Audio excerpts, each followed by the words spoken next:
Os irmãos, a paz do Senhor, aqui é o pastor Hélio Ornelas, pastor da Igreja Metodista Pentecostal, no Morro da Carolina, no Jacatirão, em Duque de Caxias, na congregação em Jardim Santa Marta, Belfor Roxo, na congregação em Nova Campinas do Caxias, aqui para mais uma aula da Escola Bíblica Dominical, da classe de adultos, nesse primeiro trimestre de 2022, na CPD, agora a lição número 5, como ler as Escrituras. Texto áureo. E correndo Filipe, ouviu que lia o profeta Isaías e disse: Entendes tu o que lês? Atos 8:30. Verdade prática. As técnicas de interpretação auxiliam na compreensão da Bíblia, mas não são infalíveis, por isso não podem ser colocadas acima da autoridade da Palavra de Deus. Leitura bíblica em classe se encontra em Atos 8, 26 ao 30, que diz: E o anjo do Senhor falou a Filipe, dizendo: Levanta-te e vai para a banda do sul, ao caminho que desce de Jerusalém para Gaza, que está deserto. E levantou-se e foi, e eis que um homem, etíope, eunuco, mordomo-mor de Candace, rainha dos etíopes, o qual era superintendente de todos os seus tesouros, e tinha ido a Jerusalém para adoração, regressava e, assentado no seu carro, lia o profeta Isaías. E disse o Espírito a Filipe: Chega-te e ajunta-te a esse carro. E correndo Filipe, ouviu que lia o profeta Isaías e disse: Entendes tu o que lês? Então vamos aqui para a nossa introdução desta lição. A leitura e o estudo das Escrituras são um dever e um privilégio.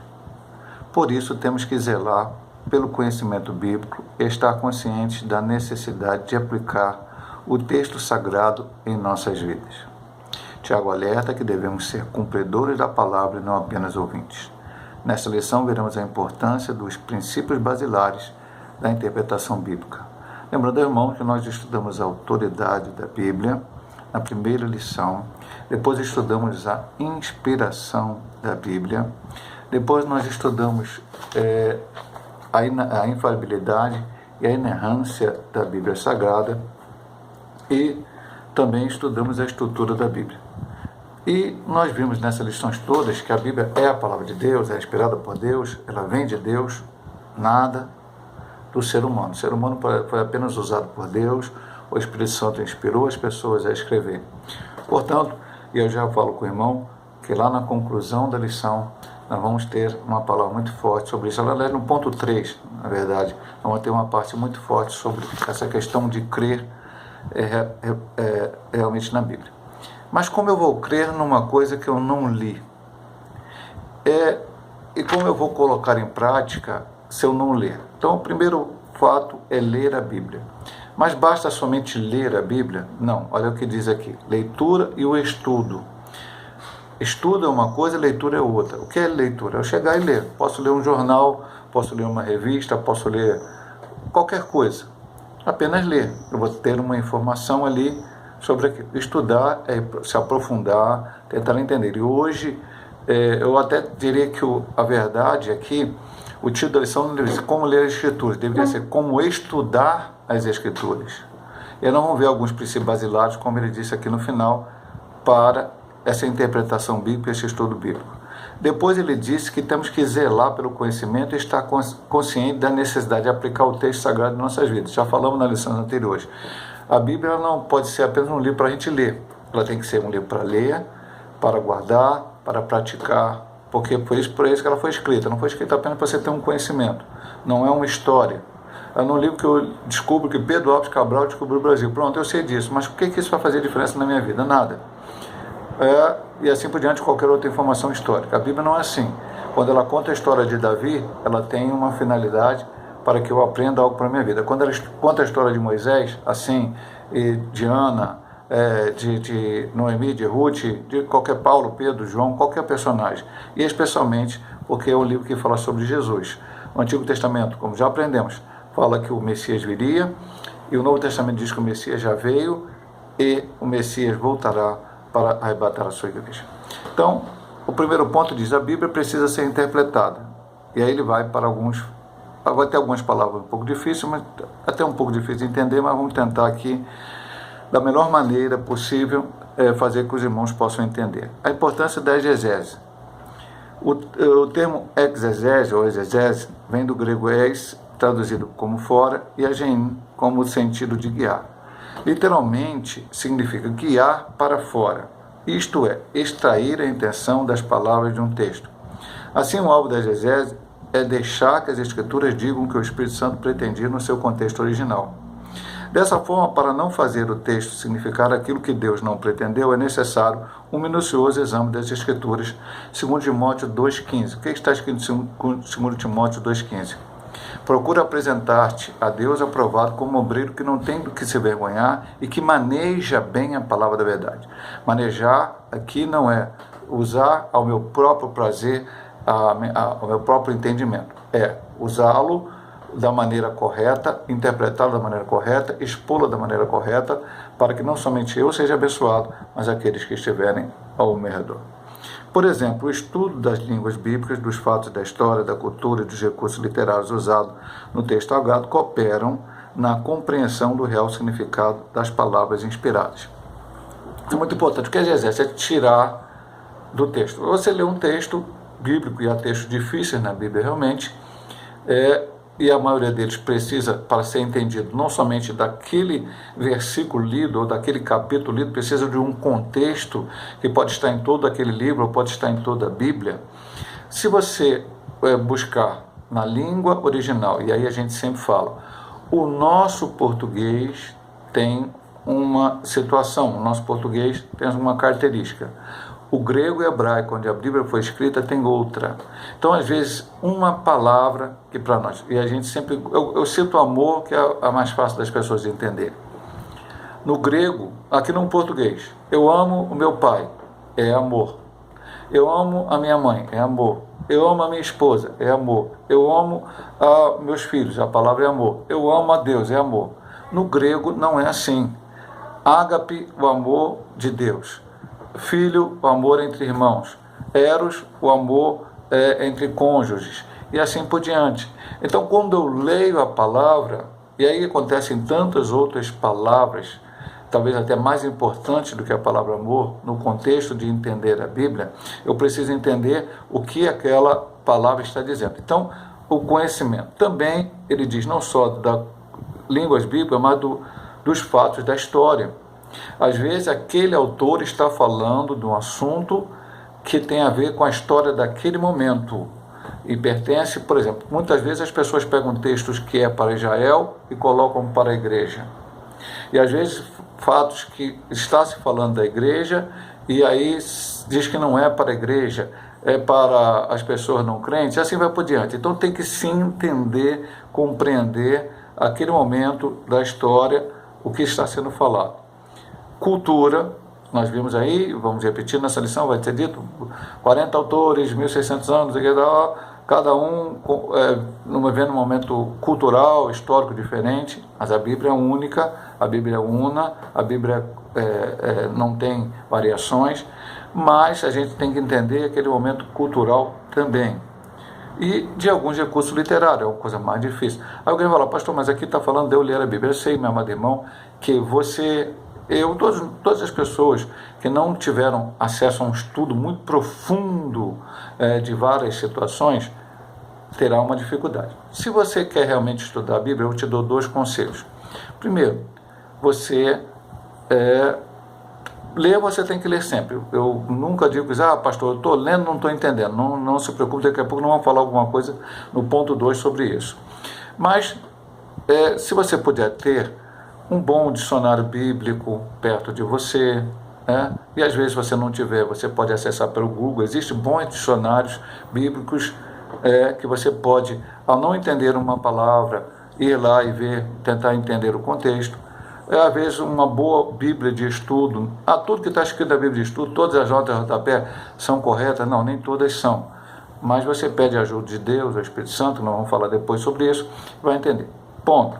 Mas se você não tiver nenhum recurso desse, leia a Bíblia, mesmo que você não entenda, fale com Deus, Ele vai esclarecer você. Nunca deixe de ler, mas, se possível, estude. E segunda e principal conselho, vá à Escola Bíblica Dominical, porque lá o professor tem alguns recursos, ele tem alguns livros, ele tem situações onde ele vai poder tirar as suas dúvidas e esclarecer você. As limitações dos leitores é a segunda subdivisão de a Bíblia precisa ser interpretada. Nesse aspecto é preciso reconhecer que toda vez que lemos a Bíblia estamos interpretando.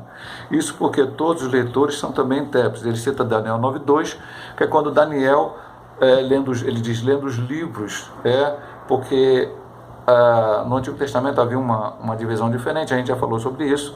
Ele está citando o livro de Jeremias, quando Jeremias, no capítulo 25, fala dos 70 anos de cativeiro. Ele entende, então ele interpreta, entende, ele está vivendo aquele momento que os 70 anos já tinham se completado, e ele vai orar a Deus e conversa com Deus sobre isso. O problema dessa constatação reside nas ideias que trazemos conosco antes mesmo de começarmos a leitura da Bíblia.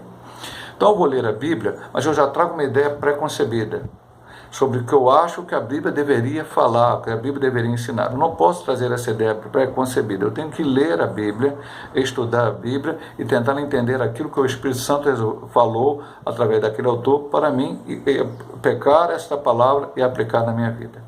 Não posso querer que a Bíblia se adapte ao que eu quero fazer, como eu quero viver, da maneira que eu quero agir.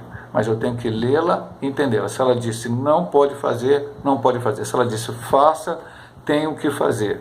Se ela disse espere, eu tenho que esperar. Se ela diz vai adiante, eu tenho que ir adiante. E assim por diante em todas as situações. Aí diz, por conseguinte, nem sempre o entendimento daquilo que lemos reproduz a verdadeira intenção do Espírito Santo. Eu vou ler aqui para você 2 Pedro 3,16. É uma fala de Pedro aqui no final da sua segunda carta, né? A segunda carta de Pedro são 3 capítulos, e aqui no capítulo 3, versículo 16, ele diz o seguinte, falando isto, como em todas as suas epístolas, entre as quais a ponto difícil de entender, que os indoutos inconstantes torcem igualmente as outras escrituras para a sua própria perdição. Então, havia pessoas que liam os escritos de Paulo, Pedro está falando sobre os escritos de Paulo, e também as outras escrituras, outras cartas, o Antigo Testamento, e distorciam. Como hoje acontece. Acabei de falar no ponto anterior. Pega uma palavra que é para a igreja e diz para Israel, uma palavra que é para Israel diz que é para a igreja, uma palavra que é da igreja para o gentio, e misturam tudo e conseguem confundir as pessoas. Cuidado com isso, meu amado irmão. Leia a Bíblia, ore, peça ao Espírito Santo para te esclarecer e tenha todo o cuidado para não distorcer aquilo que a Bíblia disse. O que a Bíblia disse é a palavra de Deus. O que eu quero que ela diga é o que eu quero que ela diga. Não tem nenhum efeito nem na minha vida, nem na vida de ninguém. Aliás, tem um efeito negativo. Porque não é aquilo que Deus quis falar comigo ou através de mim para outras pessoas ouvirem. Em virtude de nossa inclinação pecaminosa que nos induz ao erro, precisamos usar métodos sadios que nos auxiliem na interpretação das Escrituras Sagradas. Essa é uma nobre tarefa atribuída a todo salvo em Cristo Jesus. Apocalipse 1:3, bem-aventurado que lê, o que ouve e o que guarda as profecias desse livro. Então, é necessário ler, é necessário estudar, é necessário colocar em prática de uma forma sadia, correta, para a glória de Deus. A natureza das Escrituras, e aí ele vai falar daquele negócio de autores que eu disse no ponto 1, né? Nesse ponto, ratificamos que a necessidade da Bíblia ser interpretada acha-se na natureza da própria palavra de Deus. Como já estudado, o texto bíblico foi escrito majoritariamente em 2 línguas distintas, hebraico e grego. E aí uma parte também, como estudamos, em aramaico. Pequena partezinha do Antigo Testamento Novo, mas tem uma partezinha em aramaico. No período aproximado de 1600 anos, cerca de 40 autores que viveram em épocas e culturas diferentes. Nós falamos isso no ponto anterior. Portanto, os textos canônicos possuem particularidades que não podem ser ignoradas. Eu não posso simplesmente ignorar aquilo que acontecia naquele tempo, naquele momento cultural, na vida daquele autor, para entender. Eu vou dar um exemplo aqui. Deus chega para Oséias, para dar um exemplo aqui, para o profeta Oséias, e particularmente disse para ele, vai lá e casa com a mulher que naturalmente essa mulher, por natureza dela, é uma mulher adúltera. Era uma mulher que ficava com vários homens. Pastor, então agora eu vou pegar esse texto e vou dizer que Deus quer que nós, os homens de Deus, casemos com mulheres adúlteras. Não, Deus mandou Oséias, o único que ele manda na Bíblia, naquele momento, para dar uma mensagem para Israel, porque Israel estava adulterando espiritualmente. Israel estava deixando ao Deus vivo e verdadeiro, por isso o reino do norte caiu, por isso o reino do norte foi para o exílio, foi para este reino, especificamente que o Oséias profetizou, e ensinar o povo daquela maneira. Como a Bíblia fala que Deus mandou Isaías andar 3 anos nu e descalço. Como a Bíblia diz que a mulher de Ezequiel morreu e ele não podia chorar. Então hoje, se eu perder minha esposa, eu não choro, porque Deus, o homem de Deus não pode chorar na hora que a mulher dele morre. Não, foi para Ezequiel que Deus disse isso, não foi para mim e para você. Se você não chorar, é uma outra coisa sua, mas não diga que é uma ordem bíblica que todo pastor, todo profeta, todo homem de Deus não pode chorar. Exemplo que eu estou lhe dando para que você possa entender. A coisa específica para aquele momento, o momento de Deus, a vontade de Deus, e temos que entender isto para que possamos colocar a Bíblia em prática de uma maneira correta. Entre tantas, podemos citar narrativas das poesias, crônicas, profecias, parábolas que precisam ser interpretadas. Você vai ler os profetas, você tem que interpretar. E aí vai ter que interpretar como? Para quem ele está falando? Que contexto é aquele? Quem era o rei que estava vivendo naquele tempo? Como é que o rei estava vivendo? Como é que o povo estava vivendo? Para entender o que ele quer dizer. Aquela mensagem ela pode ser bem específica para aquele momento. Ah, pastor, mas não tem lição para mim? A Bíblia não foi escrita? Sim, meu amado irmão.